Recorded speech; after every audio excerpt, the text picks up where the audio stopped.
From the great halls of their house, there are assembled three who hope to one day be the world's greatest driving heroes.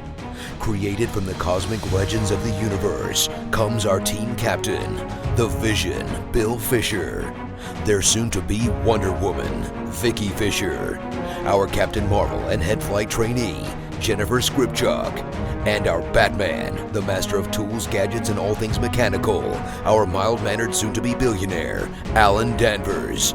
Their mission, to fight injustice, share what is right and wrong, to get you out of your house and come out racing with them, and serve all mankind.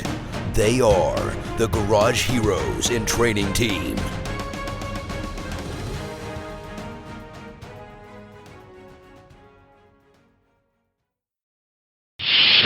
Captain's Log Supplemental.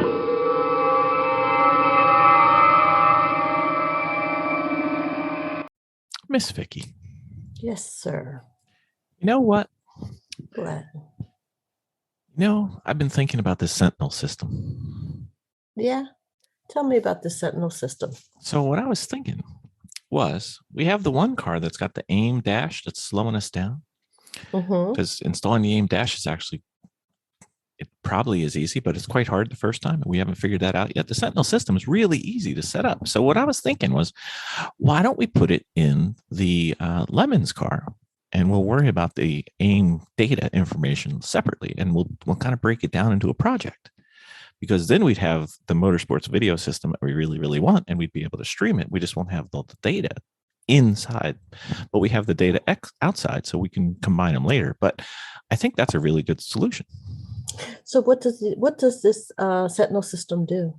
Well, if it had the aim data, it would have all the data on the screen, and you could see all their telemetry and everything live. But we'd be able to not only record it for viewing after the race, but we could actually watch our car during the race.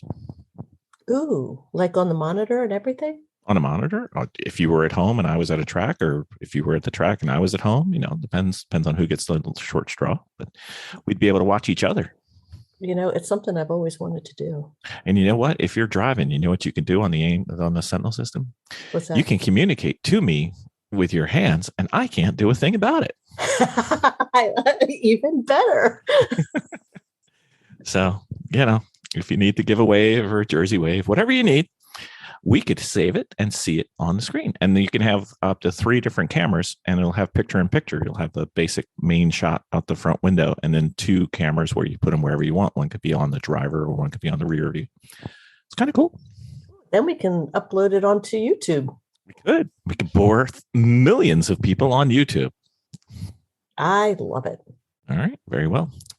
You know what the only downside I see about this? What? Your mom and my mom are going to be panic stricken the entire weekend watching this thing to see if everything's going well. This is true. We probably shouldn't tell them. I like the idea of having a Sentinel. Well, luckily we have maybe 2. Depends on how things go. We're going to try. All right. That sounds like a plan. That's the project. We got to get that ready for the next race. Sounds great. All right. Very well. Thank you, ma'am. Welcome to Victory with Vicki. Oh, wait. What? That's not it? That's not it? That's terrible. It's terrible.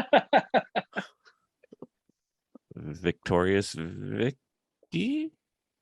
Nope. Still, keep trying. The vroom vroom with Vicki? No, still terrible. Yeah. Still terrible? All right, we'll go with Dominated Dawson. Do we have Ben Dawson? There you go. I like that one. Oh yeah, I am here. I was just digging the naming of the other show we're gonna start doing. We'll figure that out. We got shirts for this one. Let's stay with this for a while. Oh, okay, all right. I haven't given them away yet. Did you? Speaking of which, did you see the thing I sent you guys on Facebook a few months back where a guy was charging for the shirts? I'm like, this business model does not make sense. We give them away for free, and you're charging for them. Wait, charging for a Dominating a Dawson shirt somewhere? Yeah, or just it on Facebook. It was like $16 plus shipping or something. That's funny. and the picture they used was Vicki standing at near our hangar. It was hilarious. Oh wow, that's nuts. I know. Where do they even get them, huh? I have no idea. All I know is they're making $16 more than we make when we give them away. Vicki treats it like it's a t-shirt cannon at a race. You want one here? I don't have to carry it home. Oh Anyway. man, you should get it. You should get a t-shirt cannon. Yeah, maybe. The Oh, Vicki shoot. Don't give him any t-shirts at me. ideas.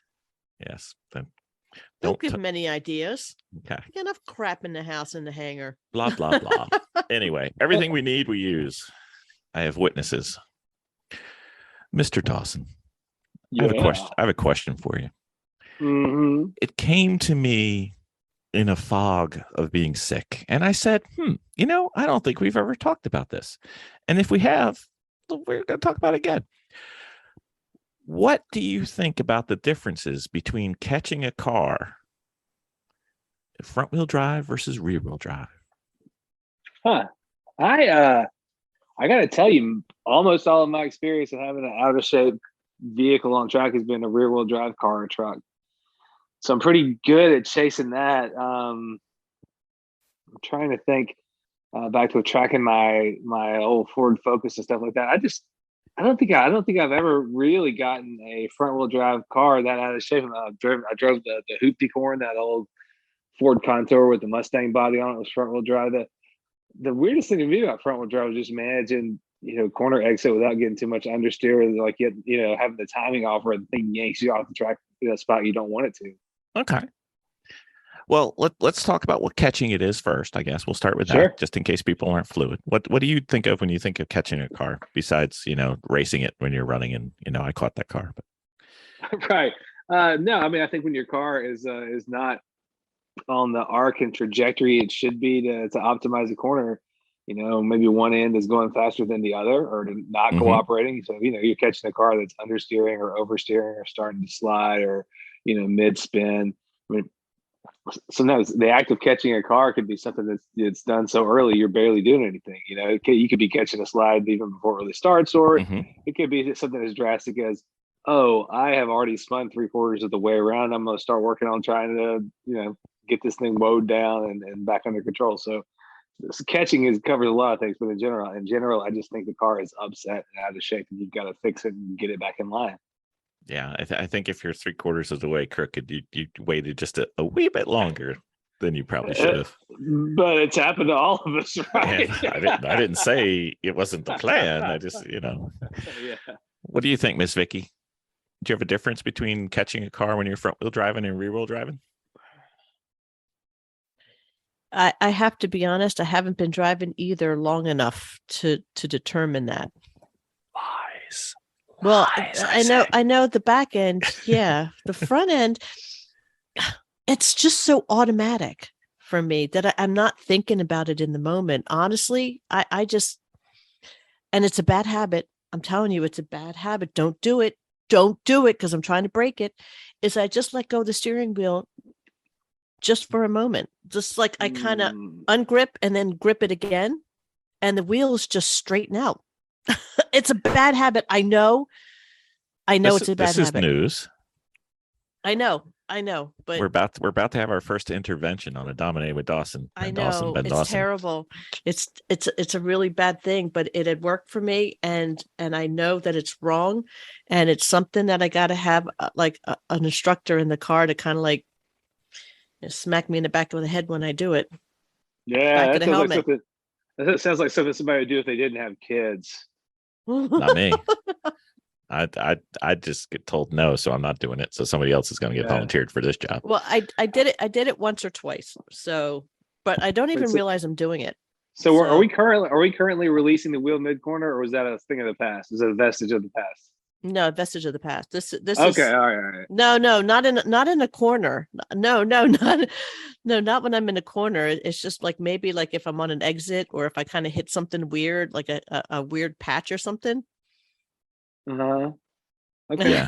Ben's got a weird look on his face. I got the same face that Ben has right now. I don't do it in one of the things you do when you instruct for a while is sometimes you learn how to do things by a student coming up with a new way to do them wrong. Yeah. I know it's wrong. Wow. Okay. We're gonna have to talk to Robin about this one, but don't do it. Yeah, no. So you basically rely on the caster of the car to straighten out your steering wheel and call that good. Is that what we're going with? It's not like I throw my hands behind my head and just kind of chill in the seat. I'm not doing that. It's not much different though. What made you that? Let's go back. Like, I'm flustered here. Let's go back like before you did this the first time. What did you think this was a good idea? Well, it's not like I'm letting my hands completely go. It's just like I'm kind of letting the car or the steering wheel do the work a little bit. I'm letting the car, I'm not driving into it. And it's not like I'm spinning out. It's just like when I feel the car start to loosen a little bit, I let the car straighten itself out a tiny bit. So I just kind of let go and grab it again. What do you do this on the track or just on the skid pad? On the skid pad. Is going to be my answer. All right, can we go with the real answer, or are we? I don't know exactly how I do it, but one thing I do know is that it's just so automatic and reactive. That's the thing. Ben, can you keep me out of the tub? Because anything I say further will put me fully in the tub, please. Hey, Vicki. Hey, Buddy. yeah. The thing to do here is keep both of your goddamn hands on the wheel all the time. Like what? Hey, I don't got this. My hands are on the wheel. It's just like I just like let the grip go just a little bit. I love how she says something that's completely inflammatory like that, and then she stuffs a bite of cookie into her mouth so that she won't really have to. So she won't have to say anything for a second or two while we know she's chewing. It's a Pop-Tart. She's like, I just, let the grip slip for just a fraction of time, and it's stuffs a big old bite in her mouth. Listen, like, I know. Listen, I know it's a bad habit. And the only way you scream, God will find a way on this when you're doing this. Listen, I need a couple more. I need a couple more turns on the skid pad. This I know. Truly though, like a skid pad when your car is really genuinely sliding back and forth, lock to lock, that is an okay time to screw around with stuff like that. But like I don't know, trying to get all the way through to turn one at Road Atlanta is not a great time to be trying to let go of anything. Can you see that going down turn 12 and back gets a little loosey goosey and you're just like going down the bowling pin? Hey, let's see what happens. Let her rip, tater chip. Let her rip, tater chip. What was this one even about? I don't know. Forgot what we were talking about. I'm physically sweating right now. Wow. Well, we're not going to ask you any questions on catching a car when it's front wheel drive. No. Don't ask me. I'm not good at catching cars. I just let them go either way. They're fine. Bill's rapidly trying to find his life insurance agent's car. I could just see me driving on the track now like nobody's around me. All I'm thinking is, how do I get a cheaper race car for her to let go of the steering wheel? Okay, this is going to be a second one. We'll do that one later. Okay. Rear wheel drive. You're trying to catch it, Ben. Try to get this back onto something useful. What are your typical go-to moves? For me, I am such a devotee of being on the throttle when I'm on the track that a lot of times I will stay more committed to the throttle, even if I know I'm going to have to fight the car a little bit, which means like catching it in a kind of a proactive sense. But I know I might have to fight the wheel a little bit just to keep the gas pen and still be accelerating out of the corner. So a lot of times when I'm thinking about catching, I'm thinking about mid corner or corner exit, sometimes even corner entry, but usually in a rear wheel drive car, that's going to be the rear sliding a little bit. Typically, you're trying to get grip out of your rear tires, in a transitional phase. So a lot of times that's where the kind of catching it comes into play when I'm driving a rear wheel drive race vehicle. Does that answer the question you're asking? I think so. I'm scared to ask Vicki, so I got to stay with you. Yeah, don't bring me in on this topic. Apparently not. What do? I let go. You swing it. I close my eyes and see what happens. Let go and let God, right? Yeah. And oh my God, I can't even stay on this one. All right. So typically when I'm thinking a rear wheel drive car and I'm starting to, things are starting to skew a little bit more than I'm comfortable with, I'm thinking of the rear end is coming around a little bit. So I'm going to steer into it. So even if I'm making a left-hand turn, I'm going to turn my wheel to the right a little bit. Right. Yep. And since the front wheels, you got to think about what's your problem with the weight. Do you need more weight on the front or the back? So if I need more weight on the back, I'll lift a little bit. I won't come off, but I'll lift a little bit just to get a little bit of weight transfer back to the back and get everything under control and try to minimize it. There's a difference between like a little bit and a lot, right? Depends on how much disruption you need to kind of catch it or fix it, right? Yeah, like how big a catch am I going for? Am I like getting just a little refined motion where I can just kind of do a little jig with the steering wheel, holding it the whole time, or do a little bit of pedaling, but trying to minimize it. But if things get way out of whack, you kind of rear wheel drive, lift and steer and recover. I think it's probably. Right. But then, yeah, but you're right though. I mean, I think typically mostly characteristic of coming and going as far as getting out of shape or having to catch a rear wheel drive car is that you're trying to govern what's happening with the rear. The rear is likely to be more out of control than the front. Is that what we're saying? I think so. I think the ones that get you in trouble would be that where the rear end starts to or a gas tank slapper. Yep. Something like that. So what's a tank slapper? Can you tell everybody? A tank slapper is when the rear of the car goes left, right, or right, left, or it starts wagging like a tail. Yeah, whipping back and forth. Yeah, gotcha. And it's really tough, at least for me. Ben typically, I haven't driven with Ben, but I would think Ben's got faster hands in the car than I do. So it's difficult for me to catch up with my hands. Mm-hmm. So for those, I just basically do a lift and try to keep everything straight, right. Survive to fight another day. Sure. Is that what you do, Ben, or you try and catch it?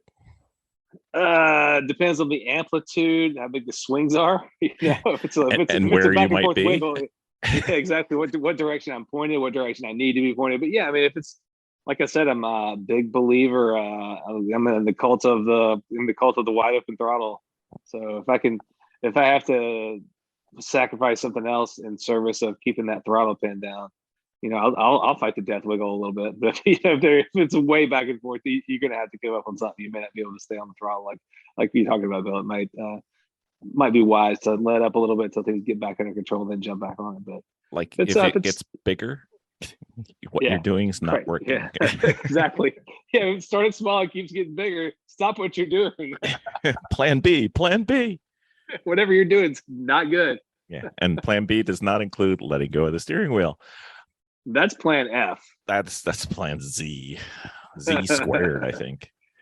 But then for front wheel drive, I always find that I steer the wheel to where I want to go, and then I plant my foot flat on the floor and just pull myself straight to where I'm going. Right. You yank yourself up wheel, right? In a front wheel.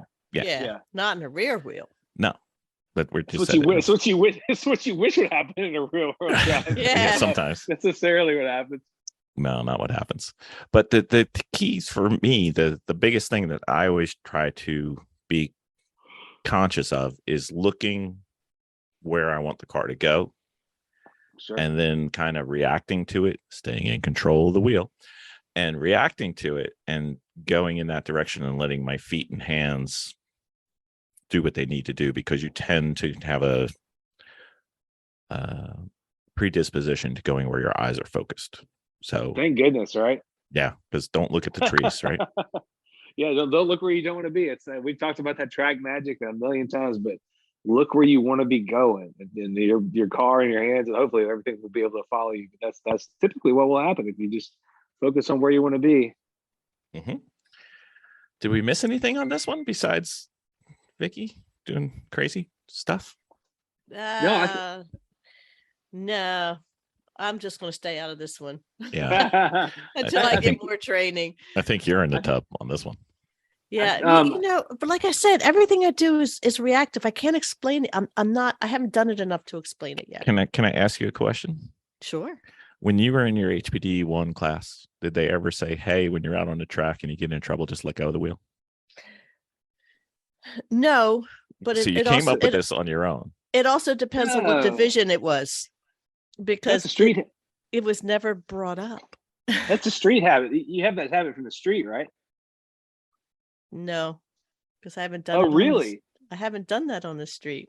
Oh, because I can picture, especially cars from like the 80s and 90s that had a lot more turns than this, maybe like lock to lock than what we drive day in day out these days. But I mean, I can think about coming through a parking deck or something like that where you got a lot of steering angle cranked in, you kind of round the horn and just let it. Who drives a parking deck like that? That's what they make parking decks You for. drive in a parking deck and you're like come spinning and losing it. No. But I'm talking about just at low speed driving around the mall or something like that. I'm definitely like let the wheel slip through my hands then, because I am doing what you're talking about. I'll let. Oh, honey, you're just a different kind of creature. Yes, I mean, yes. But you're the secret sauce of society. But yeah, to me, what you were describing does sound like something I would do lazily on the street, like just let the car center itself, if I'm just being adventurous. But yeah, I thought that's all the whole time you were describing that. I thought you were talking about a street habit. No. I think one of the you know what it is? It's an HPDE habit. Jesus. But it's okay. Yeah, and it's a bad habit that I got. I know where I picked it up at. I picked it up on lightning. So, which is bad, but I know that it's something that I have to work on. But the nice thing is because what I was doing was reactionary, because I was never really taught, except for the one time that I was on a skid pad. I don't do it enough. Twice. I was on skid pad twice. Okay. But the thing is I don't do it enough to where I can determine a proper habit of doing it. Right. So whatever it was reactionary. It's not like I go around and say, oh, this is the way I'm going to be doing this. Is the way I'm going. No, I don't drive like that to where I'm going to lose the back end. But I do have techniques is where I do try to gain control. I know that in the front wheel drive, I got to punch it really, really hard. I have done that. And I had done that. I know exactly what track I was when I did it. It was Thompson coming around. They're like, oh, you kind of lost it, but you caught it. I just punched it. So front wheel drive is a new thing. And the rear wheel drive, oh my God, the rear wheel drive is just, you kind of brake and you keep trying to turn into it. But just until recently, I figured out what the pause was. So right. Everything is, I don't have a technique because I haven't done it enough. You mentioned pause. We probably, just in case we have somebody I did new. it. Go ahead. Yell at me again. No. I'm just saying we might have somebody new who's not familiar with the pause part. Is it? Yeah, you're right. I mean, you're doing it right. I'm just, pause does not mean let go of the wheel, but just pause is part of what process. No. It's part of CPR, where we want to correct, pause for the correction to take effect, and then continue to recover. CPR. Right. CPR. So my style is reactionary at the moment. Gotcha. I think one of the things we sort of undercovered in this was what's involved when you're catching the car. We're talking about car catching oversteer kind of characteristics, but what kind of catching do you have to do when the car won't turn? You still have to you still have to write that shit too. It's, when the car won't turn and you need it to make that turn, something bad's going to happen if you don't catch it. How do you catch an understeering rear wheel drive and an understeering front wheel drive car? If the car won't turn, what I would do was let me think this out, because now I have to think about it, is I would let up on the gas a little bit. Just to try to get the tires to slow and try to catch grip and wait for it and then go. Yeah. Sounds good. I'd open the wheel just a little bit too. Yeah. Yeah, because if you've already got the steering wheel cranked in at the angle you think should deliver the amount of rotation that you're hoping for, and it's not happening, you got to break that trend. I would think, you might momentarily try more steering angle, hoping that's going to help, but you probably know it won't. So I think Bill's right. It's usually good to you might straighten it out just a tiny bit. Yeah. But Yeah, just to take the pressure off and unweight Yeah. things and kind of give everything a chance to regrip. mm-hmm. Well, if you turn the wheel more and the car doesn't turn more, try the other thing. Yeah, exactly. That's what I'm saying. Like you might think, hey, let me just try a little more steering angle, thinking it's going to help. But in the back of your mind, you driver know probably not, but it's worth a shot. Go ahead, and crank it on in there. But then if it Brakes doesn't, are not brakes are not necessary. It's just they could mess you up. Just feather. If you're breaking yourself out of an understeer situation, it's got to be pretty severe. But I mean, if you're in a severe understeer situation, you try all the stuff and you find yourself at the edge of the track about to hit something, that's when you jump on the brakes. Like, well, none of this crap none of this is working, and I'm out here at the edge of the track, so I'm just gonna go ahead and shut it down and break it. Yeah. If you're understeering, it's not likely you're going that fast either. You're probably if you're understeering, you're probably struggling on speed, and it's not going to be crazy to touch the brakes and kind of just get everything. Yeah, it's almost like feathering. You kind of feather it. You could, It depends a lot on your surroundings. If you're at a wide open track and you're just going into a turn, that's one thing. If you're going into a wall or you're in a lot of traffic, whole different situation, right? You gotta, your margin for error goes up, and the more margin for error you have, the more things you can do. The lower the margin for error, the more serious the repercussions. It gets to be a harder situation. It's true. Well, Vicki, I've got great news for you today in this particular episode. And that news is you're not going to have to see a separate provider to help to get help with this. Dr. Dawson is in right now. Your prescription to maybe help you stop doing ridiculous stuff like letting go of the wheel don't do it. Race nope, that's incorrect. Let the doctor get after it. Let me do my thing here. The prescription is get yourself the DEs. Do more DEs than you race until you're real good at this, But DEs are where you're going to find your rhythm, find your habits, develop the right habits, cultivate the right habits. Everybody wishes those things would happen to them in a race, but they don't. You need to go do a bunch of DEs if you want to be a good driver and kind of develop the next level of skills that you're hoping to achieve and the kind of success that you're chasing. It's so dependent on getting seat time, getting the right kind of focused seat time. Even if it's not with instruction, you could be out there with intent and purpose. And I'm sure you and Bill can kind of push each other, even if you're not out there with a dedicated instructor in the car. You guys know how to go to the track with goals and whiteboards. And I'm gonna tackle this thing this time out and this thing this next time out. I don't think I'm saying anything that's foreign to you. I know scheduling is tough. I haven't been able to go to that many DEs since I've got 2 little kids, but you got to get out to do a bunch of DEs if your goal is becoming a sustainably fast driver, who can replicate your speed and your moves anywhere you go.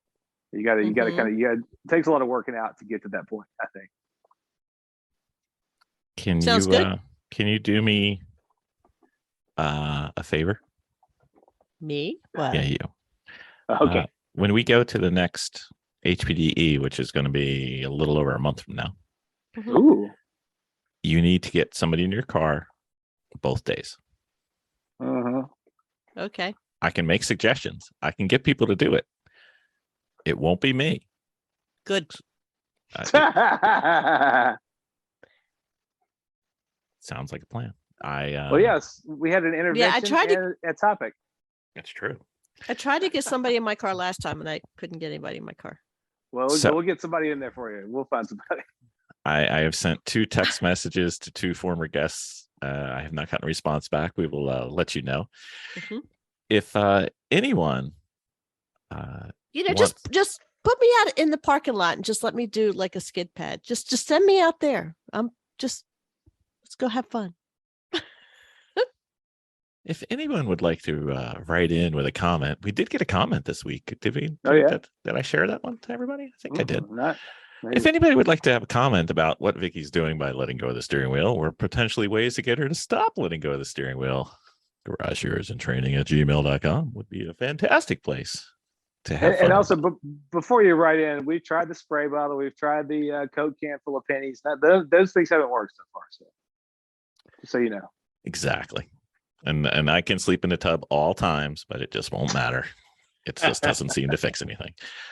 So speaking of which, the one who wrote in, former guest Tyler, wrote in again. and he was talking about race cars, race seats, harnesses, and airbags.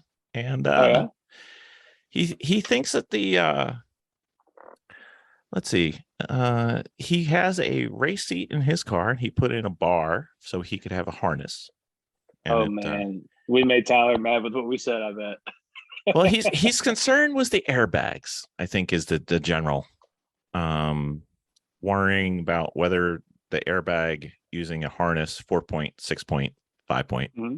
I think somebody said there was a 7-point. I don't know where you're gonna put the last one, but whatever. Vicki, it goes around your neck. I guess Vicki'd like it if it went through my mouth, I guess, but that's a different. Shut up, Bill. He was wondering about the airbags, and I checked into it. Airbags and a fixed 2-shoulder harness is not a great plan. I think I had said that I'd heard that before, but I was also not an engineer. But yeah, I think the airbag kind of system is designed to have you moving into it, not to just come out and smash your stationary body with all the force it has. Yeah, Vicki had one of those smasher stationary body, and it tore a tendon in her hand. So that it did. So airbags are not just for YouTube videos, people. They hurt. So thank you for writing in, Tyler. That was awesome. Yeah, thanks. All right. So here endeth the first Victorious with Vicki. All right. No. I have one here that says when and how to balance speed versus distance. I don't know what you mean by that. Okay. Thanks, everybody. Oh, I thought we ended. Okay. I just let go of the microphone. Bye. It wasn't over yet. Okay. Bye. Bye. Bye.